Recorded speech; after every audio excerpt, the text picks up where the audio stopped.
ärkame 2025, 13 kuni 16 november.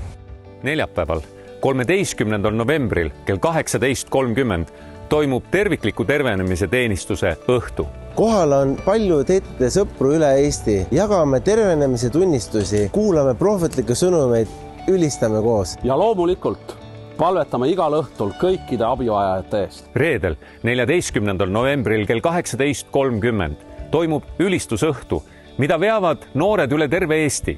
Aga kõik on oodatud. See saab olema pikk õhtu täis ülistust ja palvet. Õhtu, mis tuleb esile meie noorte enda südamest ja selle keskmes saab olema Jeesus. Siin on oodatud kõik, kelle sees on igatsus millegi sügavama ja tõelise järele. Samuti on kõigile soovijatele eestpalve võimalus. Laupäeval 15. novembril kell 12 toimub rõõmus laste- ja perepäev, kus üles astub armastatud lastekoor Juhei.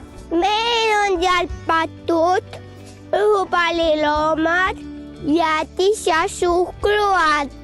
Päev on eeskätt mõeldud kuni 12-aastaste lastele ja nende vanematele. Oodatud on ka vanemad ja sõbrad ja kohapeal on eestpalve võimalus. Ja laupäeval, 15. novembril kell 17 koguneme evangeeliumi kuulutamiseks Pühavaimu väes. Koos me ülistame, palvetame, jagame lugusid, mida Jeesus on meie elus teinud. Avatud on eespalve. Pühapäeval, 16. novembril kell 11 toimub koguduste ühine jumalateenistus koos issanda laua osadusega. Me parandame meelt ja palume armu. Me täname Jeesust kõige hea ja armu eest. Ühineme koos ühiseks ülistuseks.